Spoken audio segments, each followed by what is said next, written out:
This video is sponsored by CuriosityBox. My watch has a noise app, it shows dB for decibels. My amp has a volume knob, which also shows decibels, although negative ones this time. And finally, my video editing software has a ton of meters, which are all in decibel or decibel adjacent units. How do all these decibels fit together? Are the decibels from my watch and the decibels from my amp related? And if so, how? I've decided to spend 20 minutes of your time answering that question. I've also spent a month of my time building my own loudness meter in Rust. It shows RMS, sample peak, true peak, loudness units, and stereo waveforms.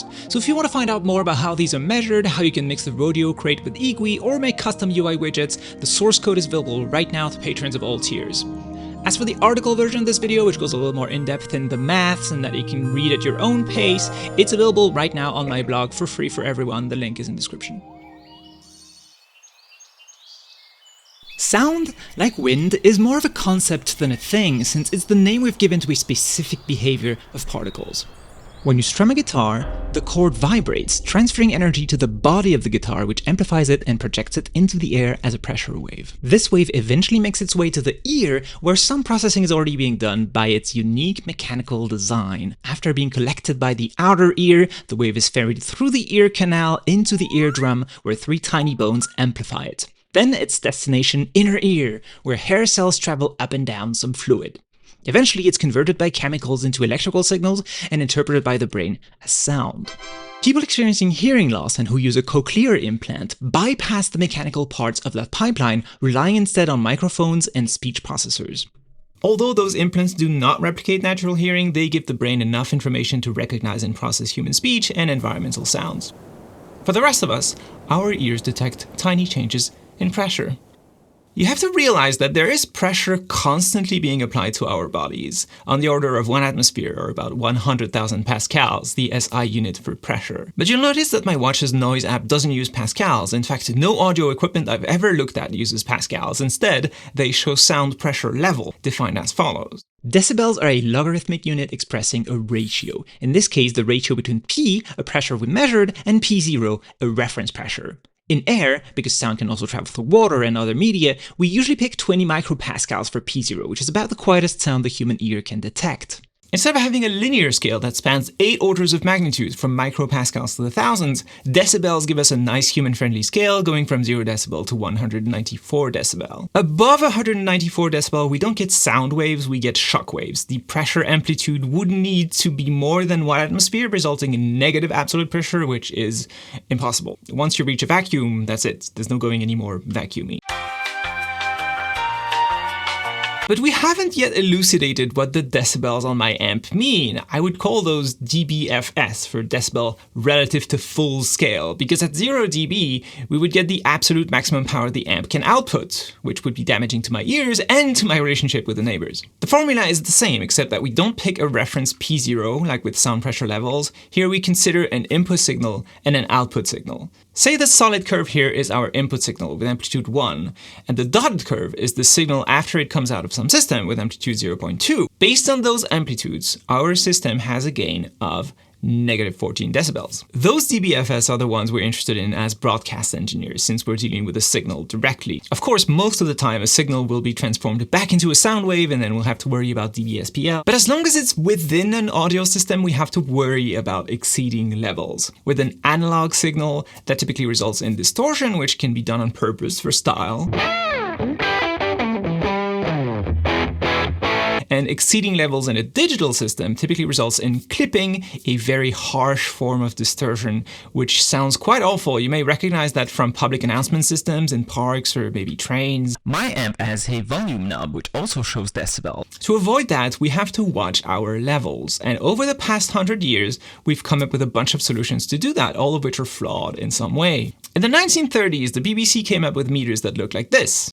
Independently, and around the same time, the Germans also developed level meters, putting actual decibels on the scale, and giving them the cute little nickname Lichtzeiger-Instrument, light pointer instruments. Today we would call them both Quasi-PPMs, PPM for peak program meter, and quasi because they don't actually report peaks accurately. Type 2 PPMs, for example, have an integration time of 10 milliseconds. Any peak shorter than that gets underreported. But Quasi-PPMs are still pretty good at showing peaks, a lot more than, say, VU meters for volume unit, which were invented in the US in the 40s and which get us a lot closer to loudness. What VU meters measure is similar to the root mean square, which gives us the average level of a signal over a period of time. A typical VU meter has an integration time of 300 milliseconds, giving us even more severe underreporting of peaks. Which is fine. A VU meter is not meant to show short peaks. It's meant to let a radio operator know how loud a song roughly is, so they can adjust the volume and the listeners don't have to. However, I'm happy to report that since the 1940s, both our understanding of human hearing and technology have improved. First off, most audio processing is now done in the digital domain, which is both a blessing and a curse. Here's Ableton showing a piece of audio. We can zoom in and see the wave. If we zoom in some more, and if we zoom enough, eventually Ableton will show us individual audio samples. Today's PPMs are not quasi anymore. It's really easy to make a sample peak monitor because you just look at a window of samples, say 1,000 of them, and keep whichever value is the furthest from 0, and that's your peak. Your sample peak, not your true peak. Because the actual sound wave is reconstructed from a limited amount of discrete samples, it's possible for all samples to be below the maximum desired level, and yet for the reconstructed wave to be above it. To actually measure the true peak, one can use a sync filter to upsample the signal, which means filling in additional samples between the original ones, letting us know how high that sound wave truly goes. And now, a word from today's sponsor. CuriosityBox is the subscription for thinkers. It's a really nice box.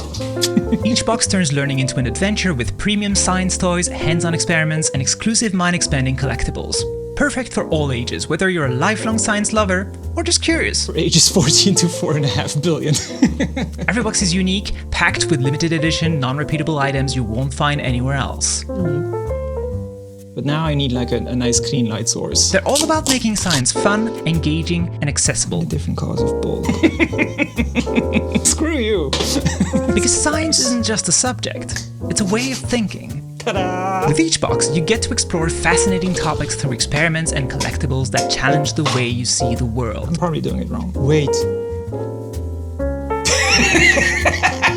So what are you waiting for? Use the link in description or promo code FASTLANDLIME to get 25% off your first box. And remember to stay curious.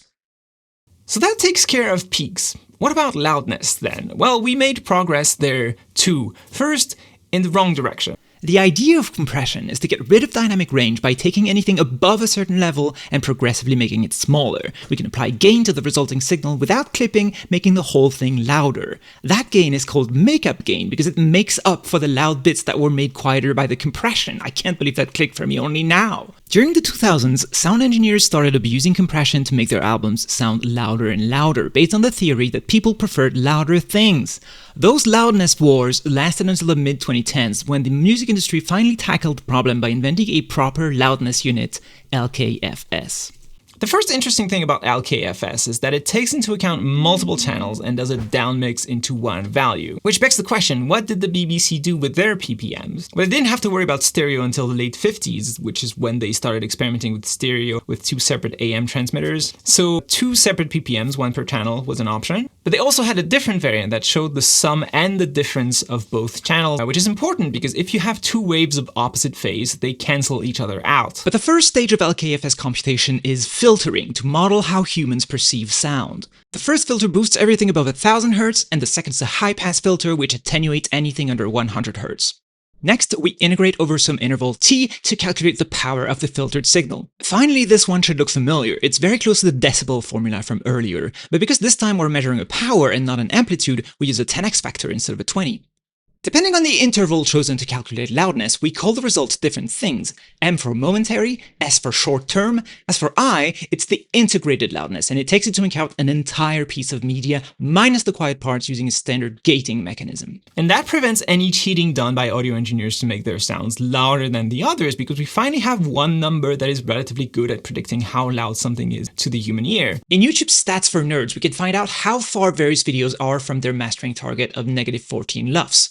That George Michael song from 2009 is 2.9 loudness units below. As a result, it's not altered during playback. Rihanna's Umbrella, also from 2009, is 5.3 above, and so YouTube reduces the volume to 55%, a 5.3 decibel decrease. Even more recently, YouTube introduced dynamic range compression, which can amplify videos mastered way too quiet.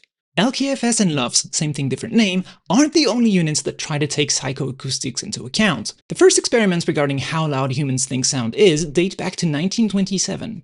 A few years later, Fletcher and Munson published this equal contour loudness graph, which takes a minute to figure out.